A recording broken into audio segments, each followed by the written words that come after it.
नमस्कार, मैं डॉक्टर सृष्टि गौतम संस्कृत कक्षा में आपका स्वागत करती हूँ। आज हम कक्षा 8वीं की जो आज परीक्षा 7 अप्रैल 2022 को हुई है, वार्षिक मूल्यांकन वर्कशीट है हमारे सामने, उसको हल करेंगे ताकि बच्चे जान सके कि उनको कितने अंक प्राप्त हो पाएंगे। तो इसमें 2.5 घंटे का समय था।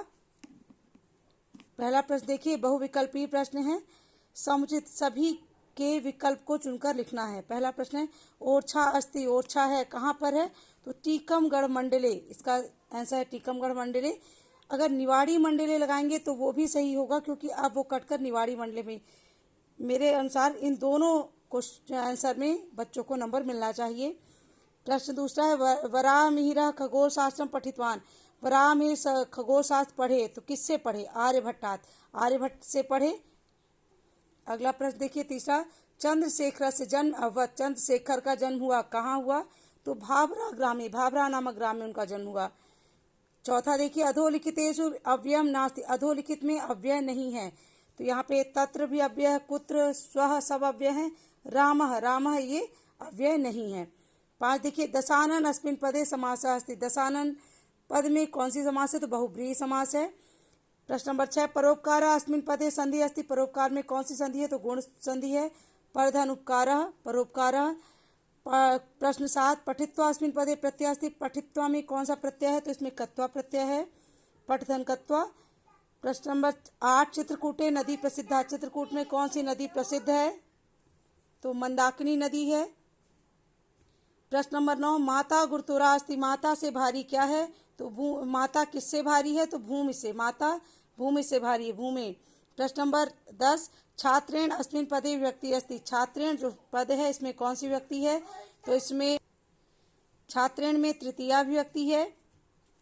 प्रश्न नंबर 11 देखिए, मालविकाग्निमित्र नाट्ये कति अंकाः सन्ति। मालविकाग्निमित्र जो आपने कालिदास नामक पाठ पढ़ा था, उसमें मालविकाग्निमित्र में कितने अंक थे नाटक में? तो मालविकाग्निमित्र नाट्ये पंच, आप दोनों तरीके से पंच लिख सकते हैं। पंच अंकाः सन्ति, 5 अंक हैं। कीदृशी, प्रश्न नंबर 12 देखिए, कीदृशी अहिल्याबाई सदा राजते। किस प्रकार अहिल्याबाई सदा विराजमान है? तो सर्वम सहा, सब कुछ सहती हुई। जित क्रोधा, क्रोध को जीत कर। कीर्तिता, यश प्राप्त करती हुई। धर्म अर्थ काम मोक्षेषु निरता, धर्म अर्थ काम मोक्ष में लगी हुई अहिल्याबाई सदा राजते।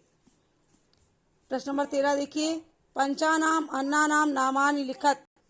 5 अन्नों के नाम देखिए, गेहूं, गेहूं को गोधूमा कहते हैं। चावल, चावल को तंडुला कहते हैं। चना, चना को चणका कहते हैं। सरसों, सरसों को सरसपह कहते हैं। धान, धान को धान्यम कहते हैं। मसूर को मसूरा कहते हैं। दाल को सूपा कहते हैं। इनमें से कोई भी 5 अगर आपने लिखे होंगे तो सही होंगे। प्रश्न नंबर 14, ओंकारेश्वर नगरे किम नाम ज्योतिर्लिंगम। ओंकारेश्वर नगर में किस नाम का ज्योतिर्लिंग है? तो ओंकारेश्वर नगरे अमलेश्वर नाम ज्योतिर्लिंगम अस्ति।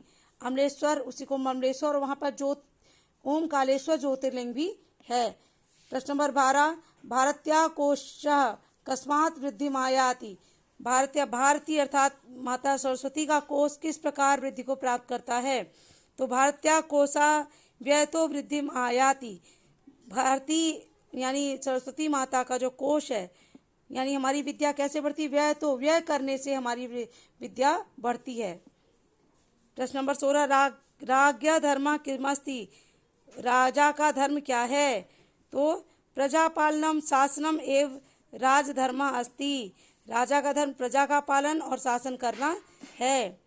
प्रश्न नंबर 17, अधोलिखित संख्याया संस्कृत शब्देषु लिखत। अधोलिखित संख्या को संस्कृत में लिखना है, तो 30 को कहते हैं त्रिंशत्, 41 को कहते हैं एक चत्वारिंशत्, 47 को कहते हैं सप्तचत्वारिंशत्।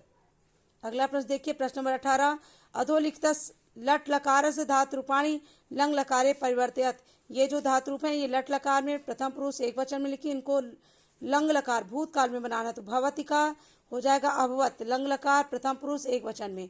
पठति का होगा अपठत, गच्छति का होगा अगच्छत। प्रश्न नंबर 9 देखिए, स्व पाठ्य पुस्तक 19 है। पाठ्य पुस्तकात एकम श्लोकम लिखा था। अपनी पाठ्य पुस्तक से श्लोक लिखना था जो आपके इस पेपर में ना आया हो। तो सबसे सरल जो बच्चों को याद रहता है, विना वेदम विना गीताम विना रामायणीम कथाम विना कविम कालिदासम भारतम भारतम नहीं। इसके अलावा भी जो आपको याद हो वो श्लोक आप लिख सकते थे, आपको पूरे नंबर मिलेंगे। प्रश्न नंबर 20, सरदार सरोवर बंध कस्याम नद्याम अस्ति। सरदार सरोवर बांध किस नदी में है? तो सरदार सरोवर बंध नर्मदा नद्याम अस्ति। सरदार सरोवर बांध जो है यहाँ पे बंधा हो जाएगा, विसर्ग लग जाएगा, नर्मदा नदी में है। प्रश्न नंबर 21 देखिए, ये अधोलिखित जो गद्यांश है इसको पढ़कर आपको उत्तर देने हैं। तो अधोलिखित गद्यांश देख लीजिए। मम परिसरे एकम पुष्पोद्यानम वर्तते। मेरे परिसर में एक पुष्प उद्यान है।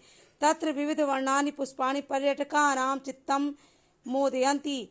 वहाँ पर विविध प्रकार के फूल पर्यटकों के चित्त को आनंदित करते हैं।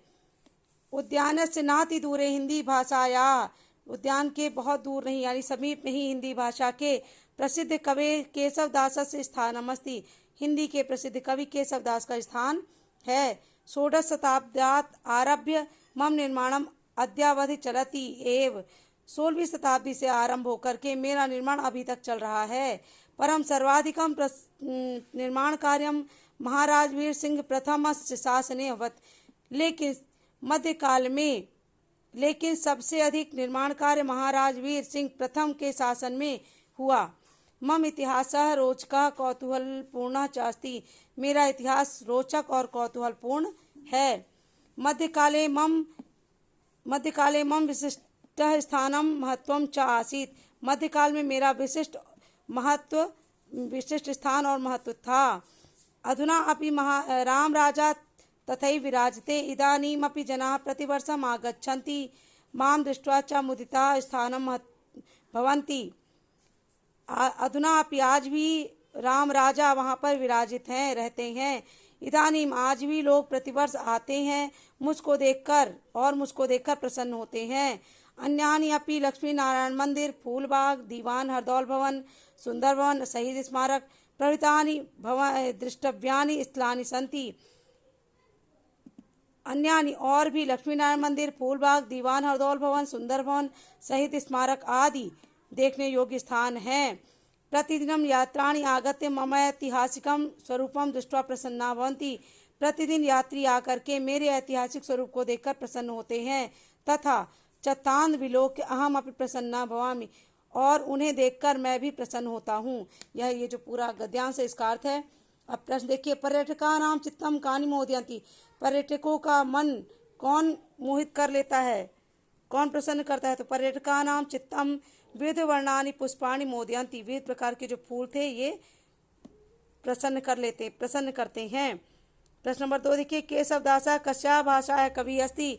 केशवदासा हिंदी भाषाया कवि अस्ति।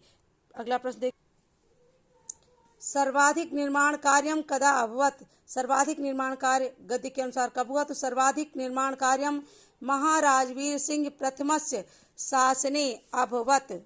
यहाँ पर देखिए प्रथम शासने अभवत। सर्वाधिक निर्माण कार्य महाराज वीर सिंह जो प्रथम थे उनके शासन में हुआ। प्रश्न नंबर 4 देखिए,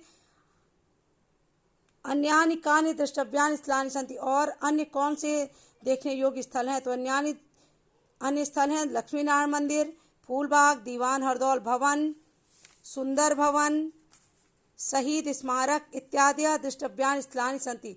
ये सारे अन्य देखने योग्य स्थल हैं। अगला प्रश्न देखिए, प्रश्न नंबर 5, विराजते इत्यत्र कः उपसर्गः अस्ति। विराजते इस शब्द में कौन सा उपसर्ग है? तो विराजते इत्यत्र वि उपसर्ग अस्ति। वि उपसर्ग लगा हुआ है, यहाँ पे विसर्ग हो जाएगा। प्रश्न 22 देखिए, अधोलिखितानां पठित्वा प्रश्नानां उत्तराणि संस्कृते लिखत। अधोलिखित जो श्लोक है इसको पढ़कर संस्कृत में उत्तर देना है। तो अर्थ समझ लीजिए, उद्योगे नास्ति दारिद्र्यम। परिश्रम करने से कभी दरिद्रता नहीं रहती। उद्योगे जप्तो नास्ति पातकम। जप करने से कभी पाप नहीं रहता। मौने च कलहो नास्ति। मौन रहने से कलह नहीं होता। नास्ति जागृते भयम। और जागने से कभी भय नहीं आता। तो प्रश्न नंबर 1 देखिए, दारिद्र्यम कस्मिन् नास्ति। दारिद्र्यम उद्योगे नास्ति। दरिद्रता उद्योग में नहीं रहती। कस्य पातकम नास्ति। जप तो पातकम नास्ति। मौने किम नास्ति। मौने कलहो नास्ति। भयम कुत्र नास्ति। भयम जागृते नास्ति। उद्योगे इति पदस्य का विभक्ति। उद्योगे इस शब्द में कौन सी व्यक्ति है? तो उद्योगे इति शब्दे सप्तमी विभक्ति अस्ति। उद्योगे शब्द में सप्तमी विभक्ति है। प्रश्न नंबर 23 ये पत्र है जो पुत्र ने पिता के लिए लिखा हुआ है, इसको आपको फिल करना है। पूज्य पिताजी, अहम, यहाँ पे पहला हो जाएगा अत्र, अहम अत्र कुशला अस्मि, मैं यहाँ पर कुशल हूँ। भवान तत्र कथमस्ति, आप वहाँ कैसे हैं। मम वार्षिक मूल्यांकनम, तीसरे नंबर पे आप क्या भर देंगे, वार्षिक मूल्यांकनम। मार्च मासे भविष्यति, मेरा वार्षिक मूल्यांकन मार्च मास में होगा, तीसरे नंबर में। चौथे रिक्त स्थान में भरेंगे आप मम अध्ययनम सम्यक प्रचलति, मेरा अध्ययन अच्छे से चल रहा है। मातरम वंदे, माता की जय हो। भवता पुत्र देवेशः।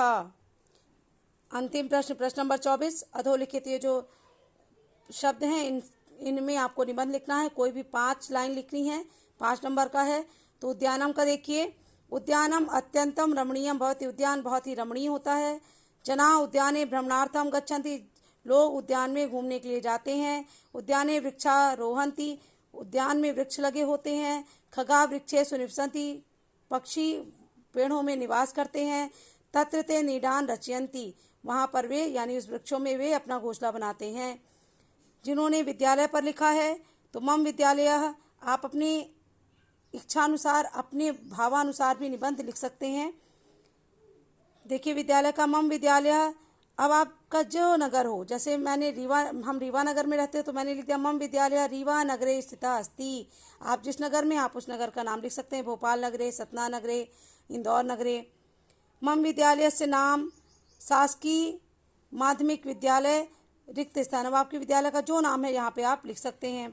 अस्ति विद्यालय से भवनम अतीव सुंदरम अस्ति, विद्यालय का भवन बहुत सुंदर है। अहम प्रतिदिनम विद्यालयम गच्छामि, मैं विद्यालय प्रतिदिन जाती हूँ।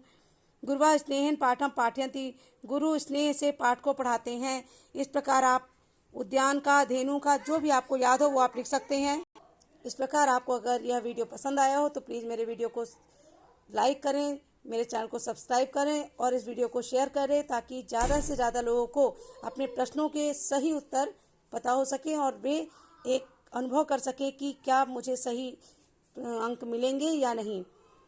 मेरे आगे आने वाले वीडियो के लिए मेरे चैनल को प्लीज़ सब्सक्राइब कीजिए। धन्यवाद।